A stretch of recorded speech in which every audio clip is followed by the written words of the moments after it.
కాబట్టి బేషరతుగా ఒక తండ్రి లాంటి ఒక పితృ లాంటి కేసీఆర్ గారిని ఈరోజు మార్చి ఎవరిడంగా చావు కోరుకోలేదు వరకు. ఏ ముఖ్యమంత్రిడంగా ఏ ప్రతిపక్ష నాయకుని చావు కోరుకోలేదు. ఈరోజు ఇలాంటి వ్యక్తి ఈరోజు నిజంగా ముఖ్యమంత్రి ఉండవన్నది ఆ సభలో మేమందరం ఎమ్మెల్యేగా ఉన్నది తల వంచుకుంటున్నాం. నిజంగా మేము చాలా అవమానం ఫీల్ అవుతున్నాము. నువ్వు ముఖ్యమంత్రి ఉన్న సభలో మేమందరం ఎమ్మెల్యేలుగా ఉన్నందుకు నిజంగా మేము అవకారంగా భావిస్తున్నాము. ఇలాంటి ముఖ్యమంత్రి ముందట మేము ఎమ్మెల్యేగా ఉన్నామని చెప్పేసి చాలా బాధపడుతున్నాం. కాబట్టి బేషరతుకు ఇప్పటికైనా కేసీఆర్ గారికి, కేసీఆర్ కుటుంబానికి, యావత్ తెలంగాణ సమాజానికి నువ్వు క్షమాపణ చెప్పాల్సిన బాధ్యత మీద, లేకుంటే తెలంగాణ సమాజం నిన్ను ఇప్పటికీ చిత్కరించుకుంటుంది అని చెప్పి మేము హెచ్చరిస్తున్నాం.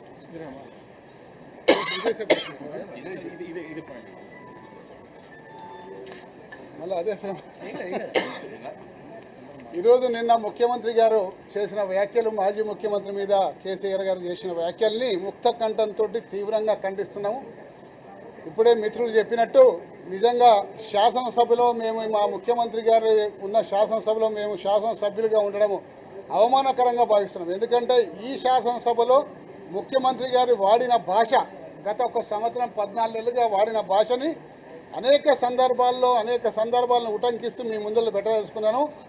చీల్చి చెండాడుతూ అంటాడు, పేగులు మెడలు వేసుకుంటూ అంటాడు, పండబెట్టి తొక్కుతూ అంటాడు, వంగబెట్టి గుద్దుతూ అంటాడు, లాగుల తొండలు ఇడిచిపెడతా అంటాడు. ఈరోజు మరి మాజీ ముఖ్యమంత్రి గారిని మొన్నటి వరకు వీల్ చైర్కి పరిమితం చేసినా మరి నేడు స్ట్రెచర్ మీద పడుకోబెడతా, దాని తర్వాత మార్చురీకి పంపిస్తా అని చెప్పి నీచమైన పదజాలం వాడిన ఈ ముఖ్యమంత్రి గారి భాషని తీవ్రంగా ఖండించుకుంటూ, మరి తెలంగాణ రాష్ట్ర ప్రజలు ఎన్నో సందర్భాల్లో అనేక పోరాటాలు చేసిండ్రు.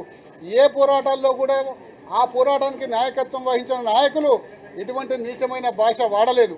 కానీ మన ముఖ్యమంత్రి గారికి అధికారం ఇచ్చి తెలంగాణ పరిపాలించమని చెప్పేసి ప్రజలు అవకాశం ఇస్తే కేవలం అవకాశాన్ని పక్కకు పెట్టి ఈరోజు కేసీఆర్ గారి కుటుంబాన్ని, మరి కేటీఆర్ గారిని ఏ విధంగా సతాయించాలి, ఏ విధంగా తిట్టాలి, ఏ విధంగా జైలుకు పంపాలన్న ఏకైక ఆలోచనతో ప్రజా పరిపాలన పక్కకు పెట్టి, ప్రజల సంక్షేమం పక్కకు పెట్టి, ఇచ్చిన వాగ్దానాలు పక్కకు పెట్టి కేవలం వ్యక్తిగత దూషణలకే పరిమితమైన ముఖ్యమంత్రి గారు నిజంగా నీచమైన మీ యొక్క గుణాన్ని ఈరోజు బహిర్గతం చేసుకుని రాష్ట్ర ప్రజలందరూ కూడా గమనిస్తున్నారు. ఇటువంటి పదజాలాన్ని అందరం కూడా తీవ్రంగా ఖండిస్తున్నాం. మరొకసారి ఇటువంటి పదజాలం వాడితే దీనికి గట్టిగా బుద్ధి చెప్తామని కూడా ఈ సందర్భంగా మనవి చేసుకుంటున్నాం.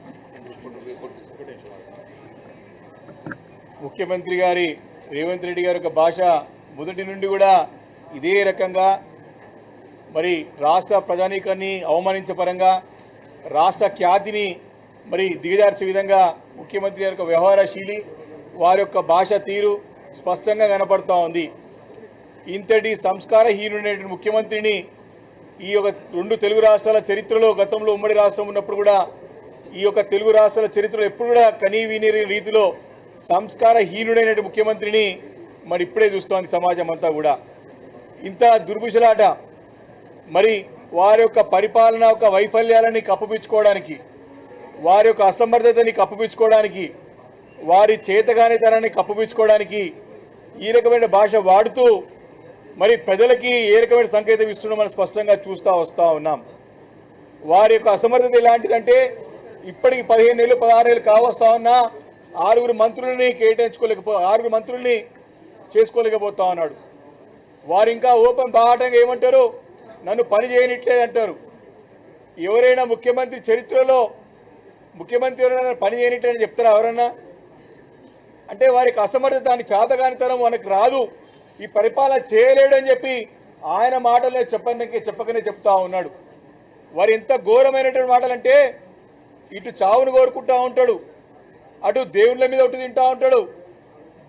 కాని భాష కాదు, రాని భాష కాదు. ఈరోజు చాలా స్పష్టంగా కనబడుతూ ఉంది వారి యొక్క భావ దారిద్ర్యం, వారి యొక్క భాష దారిద్ర్యం స్పష్టంగా 15 నెలలు కనపడుతూ ఉంది. ఇప్పుడు వారి యొక్క మానసిక ఏ రకంగా ఉందో మానసిక స్థితి అని చెప్పేసి మనం అర్థం చేసుకోవచ్చు. వారి మెంటల్ ఇంబ్యాలెన్స్ కూడా స్పష్టంగా అర్థమవుతా ఉన్నది, వారి ఫ్రస్ట్రేషన్ అర్థమవుతా ఉన్నది, ఢిల్లీలో అధిష్టానం ఈయన పట్టించుకుంటలేదని చెప్పి స్పష్టంగా అర్థమవుతా ఉన్నది, వారి సొంత పార్టీలే తిరగబడుతూ ఉన్నారు ఆయన మీద. కాబట్టి ఇవన్నీ కూడా మరి తట్టుకోలేక ఆ అక్కసు మొత్తం కూడా మా పార్టీ అధినేత పైన, మా పార్టీ పైన విషయం కక్కుతా ఉన్న సంగతి మనం చూస్తూ ఉన్నాం, గమనిస్తూ ఉన్నాం. దీని సర్వ సమాజం అంతా కూడా, తెలంగాణ సమాజం అంతా కూడా ముక్త కంఠంతో ఖండిస్తూ ఉన్నది. కేసీఆర్ గారి పైన మాట్లాడిన భాషని తక్షణం విరమించుకొని వారికి క్షమాపణ చెప్పాలి తప్పకుండా. లేకపోతే రాబోయే రోజుల్లో మాత్రం తప్పకుండా ప్రజల యొక్క ఆగ్రహ జ్వాలలకి గురికాక తప్పదు. ఇప్పటికే రైతాంగం కానివ్వండి, నిరుద్యోగులు కానివ్వండి, మహిళలు కానివ్వండి, దళితులు కానివ్వండి, అదేవిధంగా బలహీన వర్గాల ప్రజలు కానివ్వండి, అందరూ కూడా వీరిని తిడుతూ ఉన్నారు. ఏ రకంగా వారి గురించి మాట్లాడుతున్న స్పష్టంగా సోషల్ మీడియాలో చూస్తూ ఉన్నాం. మరి వారు ఎవరైనా మీడియా మిత్రులు మాట్లాడితే మరి నిన్న ఇద్దరి పైన కేసు పెట్టి చెంచల్ కూడా జైలు పంపించాడు. మరి ముఖ్యమంత్రి మాట్లాడితే వారిని ఎవరు శిక్షించాలని చెప్పేసి ప్రశ్నిస్తూ ఉన్నాం. వారు కూడా అదే భాష మాట్లాడితే ఎవరు ప్రశ్నించాలో చూస్తూ ఉన్నాం. కాబట్టి వారు మనుషులే కాదు, ముఖ్యమంత్రిని మా అధినేత కేసీఆర్ గారినే కాదు, వారి కుటుంబానే కాదు, సాక్షాత్తు గత అసెంబ్లీలో కూడా దేవుని పేరు కూడా అపహేళన చేసే విధంగా, కాళేశ్వరం అంత పవిత్రమైన పేరుని ప్రాజెక్టు పెట్టుకుంటే ఆ భగవంతుని కూడా, ఆ పరమాత్మని కూడా అపహేళన చేసే విధంగా ఏదో ఒక తాగుబోతైనా మాట్లాడి అర్థం చేసుకోవచ్చు.